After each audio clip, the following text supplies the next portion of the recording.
Почитувани, Синдикат на македонска полиција на ден 12.7.2024 до Основното јавно обвинителство Скопје поднесе кривична пријава против лицето ОС од Куманово,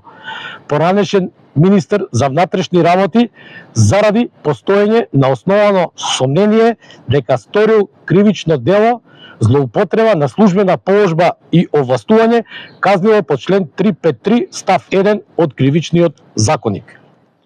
Пријавениот во својство на министер за внатрешни работи, пречекорувајќи ги своите службени овластувања за цел на фингирање дисциплински постапки и вршење на притисоци кон вработените во Министерството за внатрешни работи,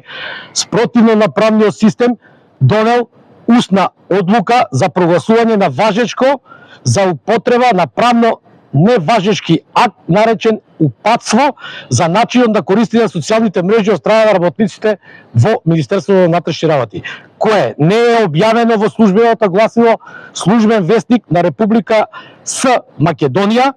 ниту во службеното гласило кое во времето на нанесување носело назив Службен вестник на Република Македонија. Имено лицето ОС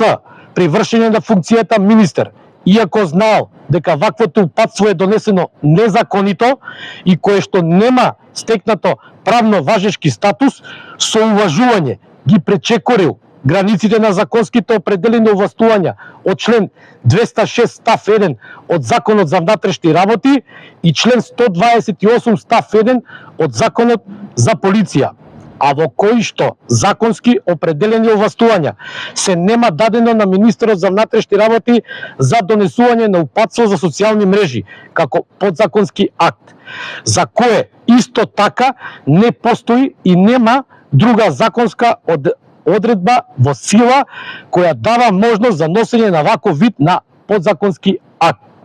Како функционер грубо, дрско, своеволно и без законски основ, преку искористување и пречекорување на службеното овластување, уважил и прогласил важечка одлука донесување на подзаконски акт на поранешен министер за внатрешни работи,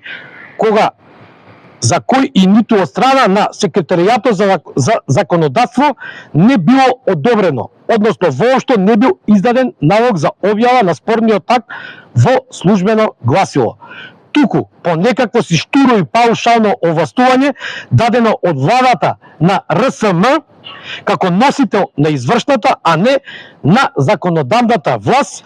кое пак владино овластување во никој случај не можел да го субсумира или да има појака правна сила од законското овластување. Се тоа неморално и незаконско действие кое го преземал пријавениот, иако не можел и не смел да го превзема, тој го повредил обврзувачкиот член 5 став 3 од Законот за спречување на корупција и судир на интереси, начело на еднаквост, бидејќи секој има право да спречи и да пријави корупција или извршување, односно пропуштање на действие што представува искористување на функцијата, јавните овластувања, службената должност или положба за да нанесе штета на друг, без да при тоа да трпи какви било последици, како и исто така сторил повреда на член 7 став 1 од Законот за спречување на корупција и судири на интереси, начело за заштита и одговорност. И секој има право да пријави сомневање или сознание за корупција и да биде заштитен согласно закон. Со наведеното, пријавениот извршил службени действија кои што не смел да ги изврши, односно ОС сторил кривично дело злоупотреба на службена положба и овластување по член 353 став 1 од Кривичниот законник,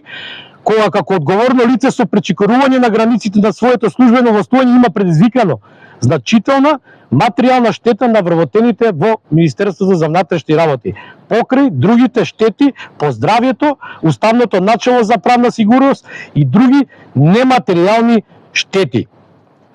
нанесени во периодот од 01.01.2017 година до 31.09.2023 година преку спроведени дисциплински постапки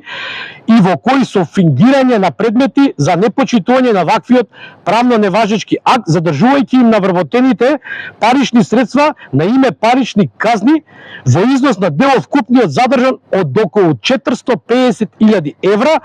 оштетувајќи ги при тоа на овој начин полициските службеници со измислен правно необврзувачки акт кој знаел дека не ги содржи потребните правни елементи што еден акт треба да го направат пропис. За чест, правда и достоен живот, Синдикат на македонска полиција. Ви благодариме.